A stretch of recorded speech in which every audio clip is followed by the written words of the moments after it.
Psycho lover प्यार या पागलपन एपिसोड 91। रेहान की बात सुनकर जय ने गहरी सांस भरते हुए कहा, क्या तू मुझे बताएगा भी या नहीं कि तूने ये सब क्यों किया अपनी वाली के साथ। जय की बात सुनकर रेहान ने ड्रिंक के ग्लास में एक और ड्रिंक भरते हुए सर्द आवाज में कहा, क्योंकि वेन्यू एशिया का सबसे डेंजरस गैंगस्टर जो अभी अभी कुछ दिनों पहले जेल से रिहा हुआ है, सिर्फ उसकी वजह से मुझे ये कदम उठाना पड़ा। वो मेरा दुश्मन है। उसे अपने लोगों से हनी के बारे में पता चल गया है। उसे पता लग गया है कि हनी मेरे लिए बहुत इम्पोर्टेंट है, इसीलिए उसने मुझे धमकी दी है हनी को जान से मारने की। रेहान की बात सुनकर जय के पैरों तले ज़मीन खिसक गई। उसने हैरान होते हुए कहा, क्या? पर वो किस लिए तेरी वाली के पीछे पड़े हैं? कोई तो रीज़न होगा ना। जय की बात सुनकर रेहान ड्रिंक पीते हुए बोला, क्योंकि उन्हें मेरे फ्रांस की कंपनी चाहिए जिन्हें मैं उन्हें देना नहीं चाहता, और ना ही उन्हें मुझे बहुत बार हनी के साथ बाहर देख लिया है, जिससे उन्हें पता चल गया कि वो मेरी खास है। बस इसीलिए वो उसके ऊपर अटैक करने का सोच रहे हैं, और इसी वजह से मैंने हनी को खुद से दूर किया है।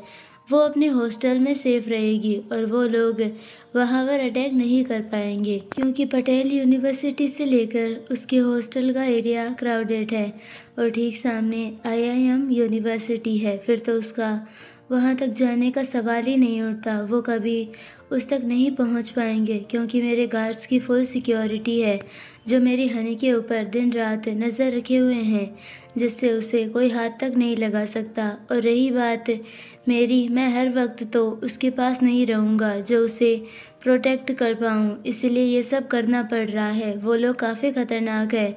मैं अपनी हनी के लिए कोई लापरवाही नहीं कर सकता। रेहान की बात सुनकर जय परेशान होकर बोला, पर यार, तू उसे यहाँ भी सेफली रख सकता था जैसे वो पहले से रह रही थी। उसे हॉस्टल भेजने की क्या ज़रूरत थी? और उसका दिल दुखाकर उसे हर्ट क्यों किया? तो उसे बोलकर भी भेज सकता था ना। जय की बात सुनकर रेहान ने सिगरेट जलाई और उसका कस लेकर बोला, क्या तुम्हें लगता है हनी इतनी इजीली मुझे छोड़कर चली जाती? वेन्यू के आदमियों को मेरे फार्म हाउस का भी पता लग गया है। वो कभी भी यहाँ पर अटैक कर सकते हैं। जब मैं यहाँ नहीं होता था तब हनी अकेले ही फार्म हाउस पर होती थी। इस टाइम पर अगर उसके साथ कुछ हुआ तो मैं ये बिल्कुल भी बर्दाश्त नहीं कर पाऊँगा, इसीलिए मैंने उसे ज़बरदस्ती खुद से दूर किया है, सिर्फ उसकी सेफ्टी के लिए, क्योंकि मुझे पता है यही एक रीज़न था जिससे वो मुझसे दूर हो सकती थी। नहीं तो वो कभी दूर जाती ही नहीं। अगर मैंने उसे समझाया होता तब भी नहीं, इसीलिए मुझे उसे हर्ट करना पड़ा, जिसकी वजह से वो खुद मुझे छोड़कर चली जाए। एंड सी, मैं जैसा चाहता था वैसा ही हुआ। इतना बोलकर रेहान साइको की तरह मुस्कुराने लगा। रेहान की बात सुनकर जय ने अपने सर पर हाथ फेरते हुए कहा, रेहान यार, उसकी भी फीलिंग्स है। उसे बचाने के चक्कर में क्या कर दिया तुमने? तेरे इस फैसले की वजह से अगर वो तुझसे नफरत करने लगी तो? जय की बात सुनकर रेहान ने अपनी गर्दन पर हाथ फेरते हुए एटीट्यूड में कहा, वो मुझसे कभी नफरत नहीं कर पाएगी जय। मैं मेरी हनी को जानता हूँ। वो मुझ पर गुस्सा होगी, मुझे तड़पाएगी, पर कभी मुझसे नफरत नहीं करेगी। करेगी तो बस प्यार, प्यार और बेद इंतहा प्यार। प्यार में मेरी हनी को काफ़ी अच्छे से जानता हूँ। चाहे कुछ भी हो जाए, उसका प्यार कभी कम नहीं होगा मेरे लिए, उल्टा वक्त के साथ साथ बढ़ता चला जाएगा। रेहान की बात सुनकर जय ने उसके हाथ से सिगरेट छीन ली और उसे पीते हुए बोरियत में बोला, इसका मतलब मैं खामखा परेशान होकर कनाडा से इतनी दूर इंडिया आया, क्योंकि मुझे लगा अब सब खत्म हो गया तुम दोनों के बीच। पर मैं भगवान का शुक्र है कि ऐसा कुछ नहीं हुआ। पर अब एक बात बता, तू तेरी वाली को कैसे समझाएगा कि ये सब तुमने जानबूझकर किया है? क्या वो यकीन कर पाएगी तेरी बात पर? मुझे तो लग रहा है वो कभी तुझे माफ़ नहीं करेगी, देख लेना। जय की बात सुनकर रेहान ने गुस्से में उसे घूरते हुए कहा, ये हमारा पर्सनल मैटर है, तुम इस पर ध्यान मत दो। मैं मेरी हनी को अच्छे से जानता हूँ कैसे हैंडल करना है।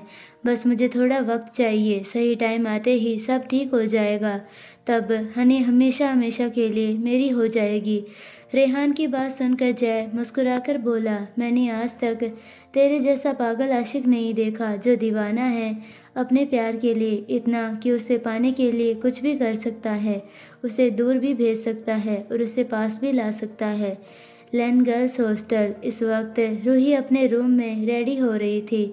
उसने इस वक्त अपनी जॉब वाली यूनिफॉर्म पहनी हुई थी। उसका फेस पूरा डल पड़ गया था। उसके फेस से और आंखों से जैसे चमक गायब हो गई थी। रेहान के बिना उसने अपना बैग लिया और सपना को बाय बोलकर रूम से बाहर जाने लगी। तभी सपना ने उसे आवाज़ देते हुए कहा, रूही, मैं तुझे ठीक 11 बजे लेने आऊँगी। कैफ़े के बाहर अकेले मत आना, मैं लेने आऊँगी, फिर हम साथ में हॉस्टल आएंगे। सपना की बात सुनकर रूही ने बस अपना सिर हाँ में हिला दिया और रूम का डोर बंद करके बाहर चली गई। वो सड़क पर चले जा रही थी। तभी उसे ऑटो दिखा जिसे उसने हाथ दिखाकर रुका दिया। ऑटो में बैठकर कैफ़े की तरफ निकल गई। ठीक रात के 11 बजे। रूही का आज अपने जॉब पर भी ध्यान नहीं था। वो खोई खोई थी। उसने जैसे तैसे अपना रात का सारा काम निपटाया। तब तक सपना भी उसे लेने के लिए आ गई थी। वो सपना के साथ उसकी स्कूटी पर बैठ गई, अपने हॉस्टल की तरफ निकल गई।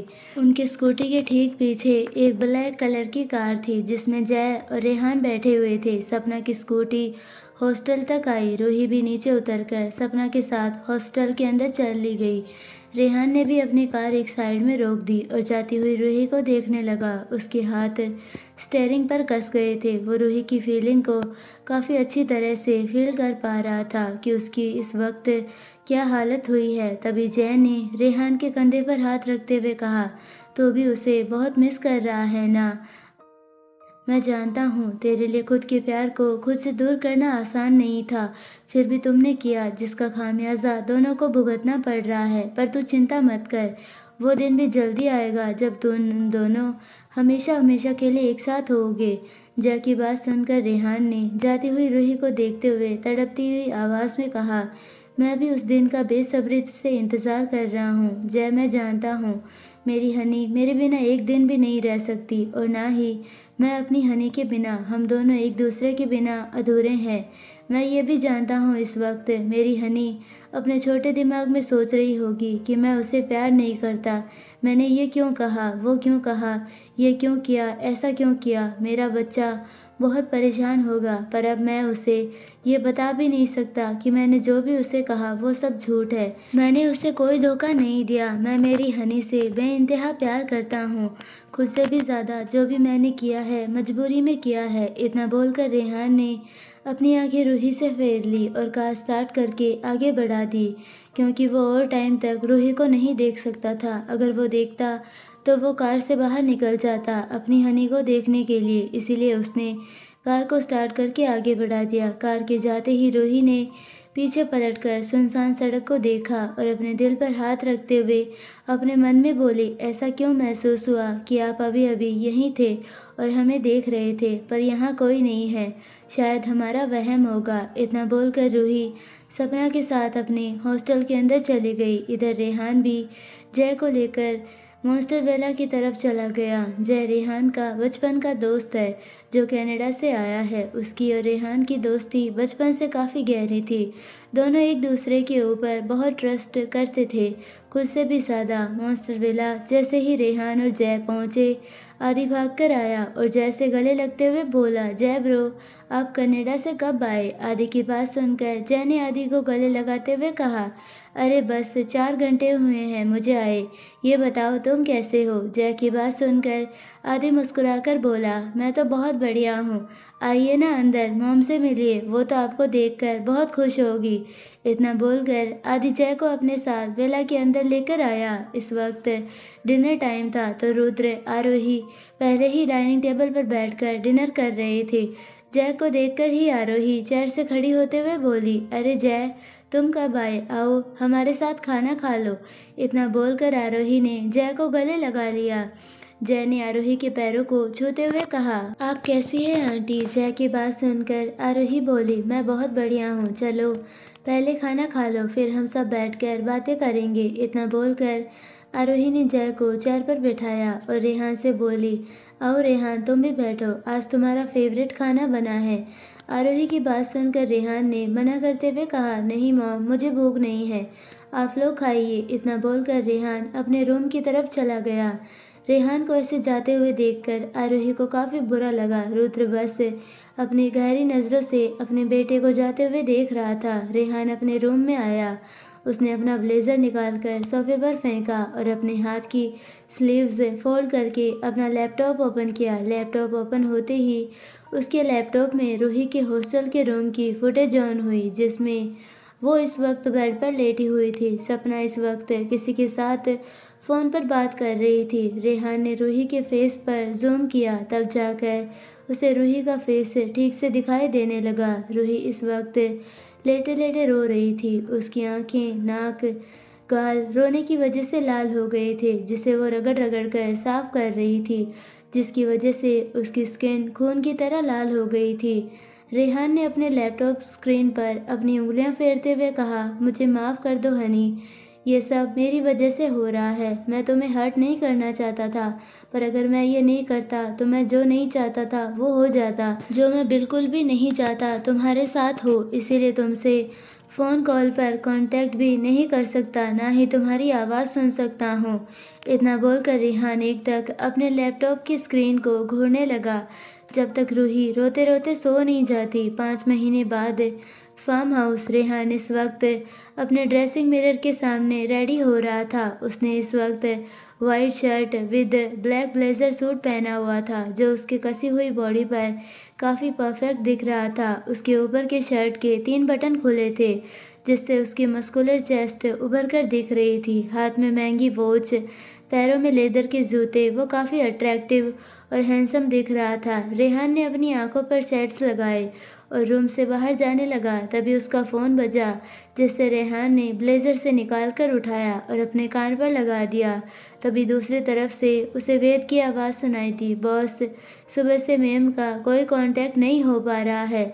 ठीक सुबह 7 बजे हमारे गार्ड्स ने उन्हें बस से कहीं जाते हुए देखा। उन्होंने उनका पीछा भी किया, पर वो नहीं मिल रही है। हमने उनसे कांटेक्ट करने की बहुत कोशिश की, पर उनका कोई ट्रैक नहीं मिल रहा। हमारे गार्ड्स सुबह से मैम को ढूंढने की कोशिश कर रहे हैं और उनका फ़ोन वेद इससे आगे कुछ कहता, उससे पहले रेहान ने गुस्से में कांपते हुए तेज़ आवाज़ में कहा, व्हाट डू यू मीन कि कांटेक्ट नहीं हो पा रहा? कहाँ ध्यान था गार्ड्स का कि उनकी आंखों के सामने से अचानक वो गायब हो गई? ऐसे कैसे वो कहीं जा सकती है? और 7 बजे निकली थी ना, तो अब सुबह के 9 बज रहे हैं। सालों, तब क्यों नहीं मुझे इन्फॉर्म किया? अब जाकर मुझे बता रही हो कि वो सुबह से मिल नहीं रही है। कुछ काम के नहीं हो तुम लोग। मुझे अभी के अभी मेरी हनी की लोकेशन ऑन करके दो। तुम सबको तो मैं बाद में देखता हूँ। इतना बोलकर रेहान ने कॉल कट कर दिया और जल्दी से फार्म हाउस से बाहर निकल गया। वो अपनी कार में बैठा और सीधा आकर जल्दी से आगे की तरफ बढ़ा। उसने अपने सेट्स निकाल कर पैसेंजर सीट पर फेंक दिए और फुल स्पीड में अपनी कार चलाने लगा। उसके फेस पर परेशानी साफ साफ दिख रही थी। इन 5 महीनों में वो एक भी बार रूही से मिला नहीं था, ना ही उससे बात की थी, पर दूर रहकर भी वो एक दूसरे को बस महसूस करते थे। इन 5 महीनों में रेहान ने रूही के ऊपर कड़ी नज़र रखी थी। उसे रूही की पल पल की खबर रहती थी, पर आज पता नहीं अचानक से रूही कहाँ गायब हो गई। उसके गार्ड्स को भी पता नहीं चला। रेहान के मन में रह रहकर वेन्यू का डर सता रहा था। कहीं उसने तो रूही को कुछ नहीं किया? क्या उसका हाथ था रूही को गायब करने में? यही सवाल बार बार रेहान के दिमाग में चल रहा था, जिससे वो हद से ज़्यादा परेशान हो रहा था। उसने अपना फ़ोन लेकर वैद को कॉल लगाया और कॉल करके ब्लूटूथ से कनेक्ट कर दिया, जिससे फ़ोन की रिंग कार के स्पीकर में बजने लगी। मॉन्स्टर वेला। आरोही इस वक्त हॉल में बैठकर रेहान को कॉल लगा रही थी, पर उसका कॉल बिजी आ रहा था। आरोही ने थक हार कर रेहान का कॉल कट करते हुए खुद से कहा, कहाँ है ये लड़का? 1 महीना हो गया है, मुझे देखा भी नहीं। वो 1 महीने से घर आया है। मुझे उसकी बहुत चिंता हो रही है। क्या हो गया है मेरे रेहान को? बस इन्हीं हरकतों की वजह से मुझे उसकी फ़िक्र होती है। क्या करूँ? क्या एक बार उसके फार्म हाउस पर जाकर देखूँ? शायद वहीं होगा। इतना बोलकर आरोही ने अपना बैग लिया और विला से बाहर निकल गई। उसके आते ही ड्राइवर ने कार का डोर ओपन किया। आरोही कार में बैठते हुए ड्राइवर से बोली, रेहान के फार्म हाउस चलो। उसके बैठते ही ड्राइवर ने कार का डोर बंद किया और खुद कार में बैठकर कार स्टार्ट करके रेहान के फार्म हाउस की तरफ बढ़ा दी। कुछ ही देर बाद उसकी कार फार्म हाउस पर आकर रुकी। आरोही को देखकर जल्दी से वॉचमैन उसके पास आकर खड़ा हुआ। आरोही ने वॉचमैन को देखकर कहा, क्या रेहान अंदर है? आरोही की बात सुनकर वॉचमैन ने कहा, नहीं मालकिन, वो बाबा तो आज सुबह ही जल्दी फार्म हाउस से बाहर चले गए। वॉचमैन की बात सुनकर आरोही ने कहा, क्या रेहान 1 महीने से यहीं पर रह रहा था? आरोही की बात सुनकर वॉचमैन ने कहा, जी मालकिन, 1 महीने से नहीं 2 महीने से बाबा और बेटी साथ में रहते थे, पर बेटी के जाने के बाद बाबा अकेले ही रह रहे हैं। जैसे ही आरोही ने वॉचमैन की बात सुनी, वो हैरान होकर बोली, क्या बेटी वो भी रेहान के साथ उसके फार्म हाउस पर रहती थी?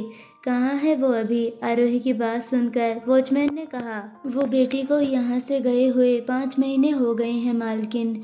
मुझे पता नहीं है कहाँ गई है, पर वो बाबा और उसका झगड़ा हुआ था, इसीलिए बाबा ने बेटी को घर से बाहर निकाल दिया। तब बेटी फार्म हाउस छोड़कर चली गई थी। इस बात को 5 महीने हो चुके हैं।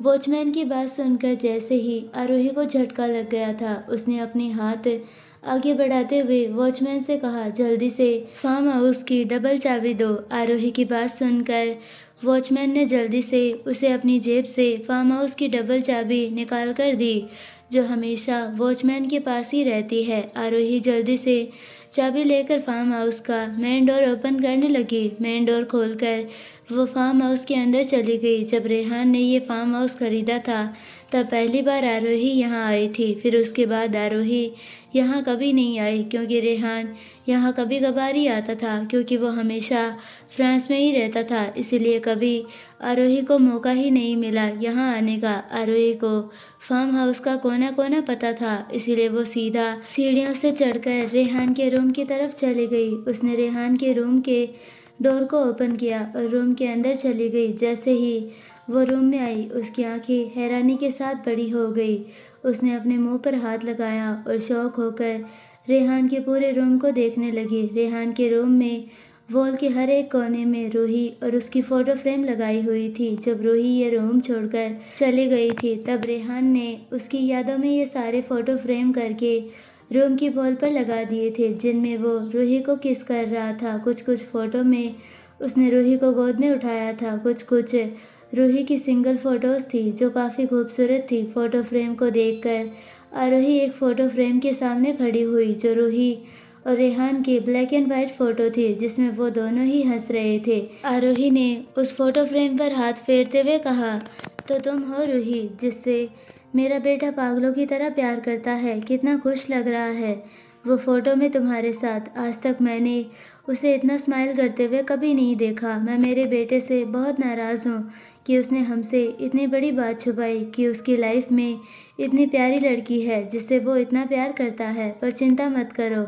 मैं तुमसे नाराज़ नहीं हूँ। तुम्हारी तो मैं शुक्रगुजार हूँ कि तुम जैसी लड़की मेरे बेटे के लाइफ में आई, जिससे मेरे बेटे की ज़िंदगी बदल गई। मैं बहुत खुश हूँ तुम दोनों के लिए।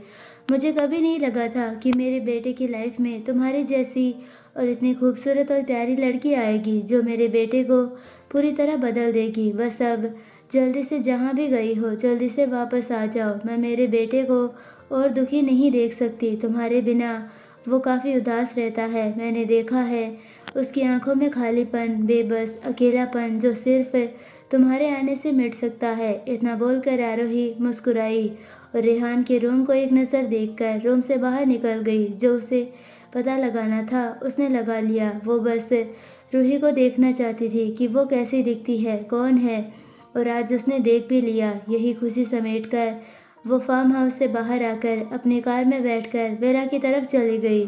रूही को एक बार देखकर ही उसका मन शांत हुआ। अब उसे रेहान की कोई चिंता नहीं हो रही थी क्योंकि वो जान गई थी कि रूही अब उसके बेटे के साथ है। एक सुनसान रास्ते पर दो कार आकर रुकी। एक कार से वेद बाहर निकला तो दूसरी कार से रेहान। वेद को देखकर रेहान तेजी से उसके पास आया और उसका कॉलर गुस्से में पकड़कर चिल्लाकर बोला, कहाँ है मेरी हनी? वेद अब तक उसका पता नहीं लगा पा रहा था। रेहान की बात सुनकर वेद ने घबराई हुई आवाज़ में कहा, पता लगा रहे हैं बॉस, उनकी लोकेशन नेटवर्क में नहीं दिखा रहे हैं, इसीलिए उनके कांटेक्ट नहीं हो रहा है। वो आउट ऑफ नेटवर्क है, शायद किसी जंगल में या ऐसी जगह जहां पर नेटवर्क कम आता है। वेद की बात सुनकर रेहान ने गुस्से में उसका कॉलर छोड़ते हुए कहा, कुछ भी करो पर उसकी लोकेशन ट्रैक करो। अगर अगले 10 मिनट तक उसका पता नहीं चला ना तो मेरे गन से गोली सीधा तुम्हारे भेजे में जाएगी। रेहान की धमकी सुनकर वेद ने घबराकर कहा, जी बॉस, बस 5 मिनट रुकिए, अभी मैम का पता लग जाएगा कि वो कहाँ है। हमारी टीम उन्हें ढूंढ रही है। इतना बोलकर वेद ने जल्दी से किसी को कॉल लगा दिया। इधर रेहान ने गुस्से में जोर से अपनी कार की बोनेट पर लात मारी और अपने जेब से सिगरेट निकालकर मुंह में रख के जला दी। वो सिगरेट के लंबे लंबे कस लेते हुए खुद के गुस्से को शांत करने की कोशिश कर रहा था, क्योंकि ये आज पहली बार था जो रूही उससे नज़रों के सामने से दूर चली गई। पहले वो उसे दूर रहकर भी देख सकता था, पर आज ऐसा कुछ नहीं हो सकता था क्योंकि वो उससे बहुत दूर चली गई थी, जिसका अंदाज़ा रेहान को भी नहीं था। रेहान ने सिगरेट के लंबे लंबे कस लेते हुए अपनी गर्दन पर अपना हाथ रब करते हुए खतरनाक आवाज़ में बोला, कहाँ हो अनी? जल्दी से बस से मुझे तुम्हारा पता मिल जाए। आई प्रॉमिस अब कभी तुम्हें खुद से दूर नहीं करूँगा। पहले ही तुम्हें खुद से दूर करके पछता रहा हूँ। अब और नहीं रह सकता तुम्हारे बिना। जितना कंट्रोल करना था कर लिया, अब और नहीं। बस तुम मेरी बनकर रहोगी हमेशा हमेशा के लिए, जिससे हम दोनों कभी अलग नहीं होंगे। इतना बोलकर रेहान ने अपनी आंखें बंद की। उसकी आंखें बंद होते ही उसे अपनी आंखों के सामने रूही का फेस दिखने लगा, जिसमें रूही प्यार से मुस्कुरा रही थी। तो आई होप आपको ये स्टोरी पसंद आई होगी। अगर पसंद आया है तो प्लीज़ वीडियो को लाइक, शेयर और चैनल को सब्सक्राइब ज़रूर कीजिए और बेल आइकन नोटिफिकेशन को ऑल पर सेलेक्ट कर दीजिए ताकि हमारे आने वाली सारी वीडियोस की नोटिफिकेशंस आपको मिलते रहे। मिलते हैं नेक्स्ट पार्ट में, तब तक के लिए बाय एंड धन्यवाद।